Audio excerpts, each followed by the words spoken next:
What's going on, Walking Dead family? I'm the Viking, and this is my review, recap, and breakdown for Fear the Walking Dead Season 7, Episode 2. This episode followed Grace, Mo, and Morgan, but people online are calling this Baby Morgan, which is a pretty cool name, definitely. And Grace and Morgan have something in common: they've both lost their children.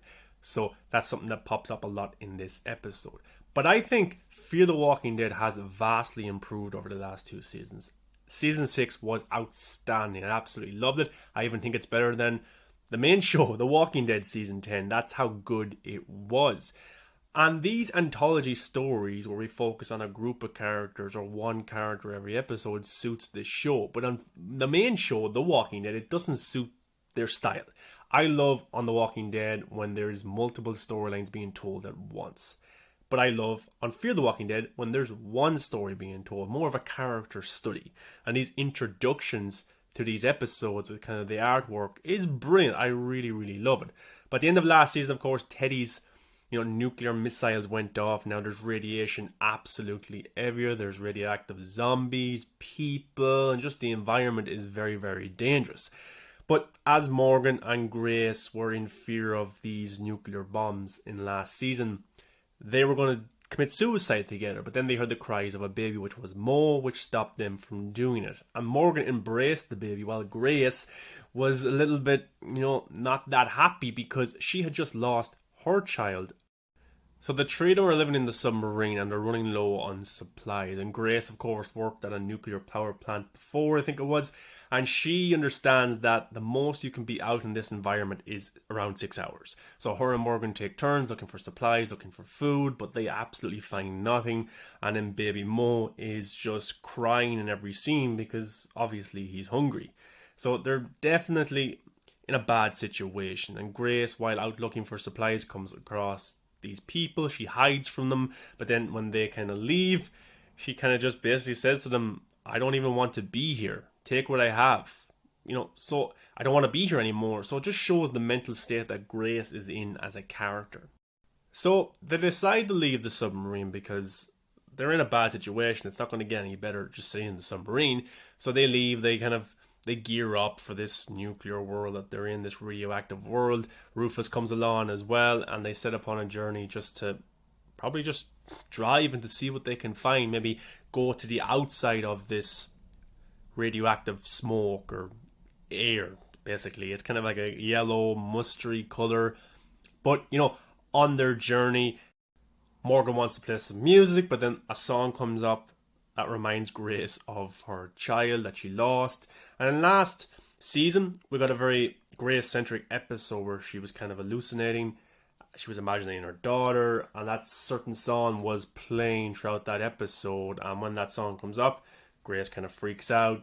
She wants to stop it. They can't. And then Morgan crashes, and then the kind of vehicle is damaged, so they can't go anywhere. Like, Grace is definitely suicidal in this episode. She does not want to live anymore, and she offers to go and get the tire that would repair the car and let Morgan and Mo just drive off and find a new life for themselves, because basically just Grace doesn't want to do this anymore, but Morgan's trying to convince her, look, I want my family together, I want us sitting at a table having dinner, our son reading comic books while he's not listening to us, and us having a fight with him, that kind of world that Morgan had before the zombie apocalypse when he lost Dwayne, because he had his happy family, he had those certain scenarios that he loved and maybe took a little bit granted. But now in this world, Morgan would love nothing more than that. But they come across this couple who are definitely crazy out of it, and they're living in this radioactive world. They're definitely exposed to it. They think that Mo is their child. They try and storm off in Morgan's car. They make Morgan fix the car first, then storm off in it. Morgan wants to try and stop them. Grace doesn't really want to. Grace is just in a bad place. And these people are just crazy because they think that's their child, but it's not. And they drive off. And Morgan is able to kind of stop them a little bit. He has his rifle and he shoots towards them, and then they crash. Morgan chases them. Grace chases them as well. They go into this kind of building. But then things kind of settle down there. Morgan starts to talk to the woman. Grace starts to talk to the guy. And they become kind of, not friends, but they're kind of working together now because they understand that this world just drives people crazy, so they're trying to maybe fix the vehicle and get out of there, but the place is stormed by walkers. And these walkers are so freaky, guys, because they've been exposed to the radioactive missiles as well. And it's definitely changed walkers. It doesn't make them faster or anything, but it makes them probably harder to beat, more intimidating. And of course, now if a walker bites you, yeah, of course you're going to turn into a zombie. But if you beat a walker's coming towards you, you kill that walker, you think everything's fine. Well, not really, because that walker could have been full of radioactive cells or whatever it is, and then you've been exposed to it. Now you're going to get sick, So I think that's even an extra threat for all survivors. While Morgan is talking to this woman, we get to see that she unravels her bandages, and it shows that this world has definitely affected her. Like, she's going to get sick. She's going to die at some stage. Her nose, her face just completely gone from what is happening. And like, Morgan and Grace and Mo will want to get out of this situation as quick as possible, because I've been saying since last season, guys, I think the writers will implement, like, Morgan is being exposed to stuff here. He might not get sick straight away, but I think down the line, 3 or 4 seasons from now, like, so Grace, Morgan, maybe even Mo, they will get sick at some stage and have to deal with the consequences of being exposed to not just the surroundings that they find themselves in, but also the walkers, also these people. It's just a very weird situation to be in, and none of them know how to react or what to do to prevent this. So Morgan and this woman go outside to try and fix the vehicle, clear some of the walkers, and she admits what happened to her child. Her husband suffocated or killed their child, and then they put it into this bag because the child wouldn't stop screaming. Obviously the child was hungry. And then Morgan is in fear that her husband will do the exact same thing to Mo, because inside in the building is Grace, Mo, and her husband who killed their child. So while Morgan is trying to let Grace know that, be careful, we have to stop this guy, he could hurt Mo, Morgan is kind of stopped by this stranger who puts on these lights, gets out of his car, vehicle, truck, and just stands there. And Morgan has to shoot at this person and knocks them down, but then Morgan has to clear some walkers, and Grace is able to save Mo, because the man was just about to kill Mo or suffocate Mo to try and get him to stop crying. So it just shows you how too far gone these people really were. Grace has to shoot the guy and save Mo. And for me right here, this showed that Grace is accepting Mo as her own child now, because last season she did not want Mo. At the start of this episode, she did not want to live, she didn't want Mo, she didn't even want Morgan, she just wanted to die. But now there's great character development, because at the end of this episode, she saves Mo, and now Mo is probably her child. And now Morgan is happy to see his wife and his child safe and sound, because that's what Morgan wants. He wants a future, he wants a family, he wants these people that he loves safe. And that's what he'll try and do right until the end. So I love that character development for Grace throughout this episode. Great acting, absolutely fantastic. I think the actress's name is Karen David. She's outstanding, really good. But then the only place that Morgan and Grace can go is just back to the submarine, because they have no choice, because out here is too dangerous. There's people, there's walkers, there's the radiation. So they go back, but they're not alone. Strand's men are there, and specifically Howard, his right-hand man. And they don't try and kill them. They actually want to bring Grace and the baby back to the tower that Strand has built, because Grace would be very beneficial to the community, and also Mo being a baby that offers new life, population grows and stuff like that. But Morgan isn't welcome, because Strand and Morgan do not get on. They do not like each other at all, but Grace doesn't want to go. And Morgan even tries to tell Grace, go, they have a safe place. You and Mo will be safe, you'll have food, you'll just have protection, just go. But Grace doesn't want to, because she wants to live now, obviously, with Morgan and with Mo, and Mo is her child, but she doesn't trust Strand. She doesn't want to live under somebody like that. So she decides to stay, and then Morgan and Grace are back to square one, having no food for Mo.